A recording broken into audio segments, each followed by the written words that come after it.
Good day, everybody. It's Dave, the unofficial Trini. And in case you're just tuning in for the first time, I am the American who is married to the beautiful Trinidadian woman. And today, I wanted to take a few minutes in response to some of the comments that have been left on the channel. Some people have been asking to know a little bit more about like why I created the channel, a little bit more about me.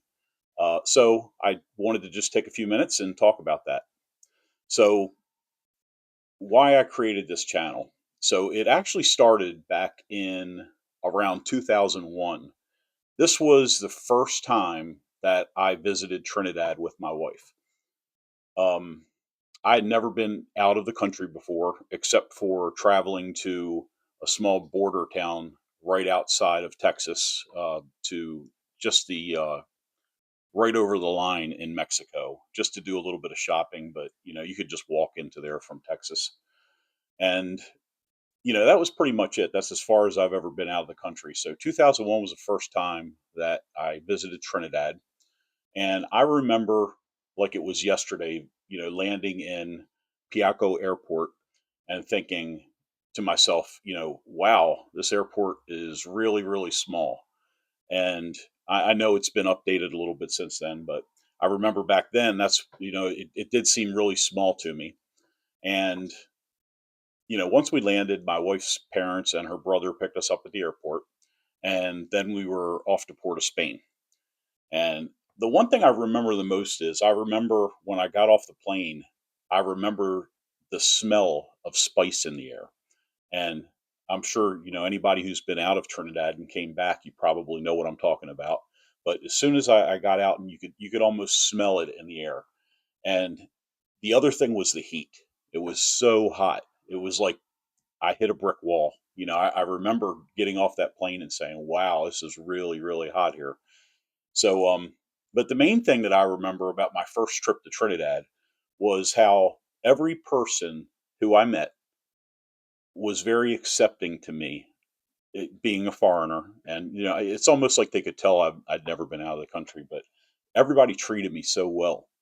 Now, over the years, I've traveled to Trinidad and Tobago many times. I've shopped at all the malls. I've visited just about every part of the country. I've limed with a lot of the locals and, of course, family and friends. And every time it's the same. Everybody who I meet, it feels like we've known each other forever. And I'm always talking about Trinidad and Tobago to everybody that I know, like people I work with, friends, and I probably drive them all crazy. But the other thing is, it's amazing to me how little Americans actually know about the country, about Trinidad and Tobago. So one day, my wife and I were talking about Trinidad and Tobago, of course, and she said, "You know what? You ought to do a video about this." And I thought, it's really not a bad idea. I'm not one to really do videos. I've never done them before, but I said, it would be a good platform for me to share some of my experiences with everybody and let the world know how much I love Trinidad and Tobago and the people there. And I remember telling her, I'm practically a Trini myself, joking around. And she said, "Yeah, you're an unofficial Trini." So that's how it started. So the big question now is for everybody and for me myself: can an American ever really be an unofficial Trini? So now that I spent time in Trinidad and I've had the opportunity to eat the food, meet the people, and try to understand the culture, I realize that it's not as simple as learning the words or eating doubles. It's all about the way people live, the way they laugh, the way they welcome you, and even the way they argue. Respectfully, of course. Now, I've tried, some of you have heard me on some of these videos, and I'm sure you laughed, but I tried speaking the slang. Sometimes I nailed it, not very often. And sometimes when I do it, I get stared at. I've danced soca, calypso. I've tried palau and doubles for breakfast, lunch, and dinner.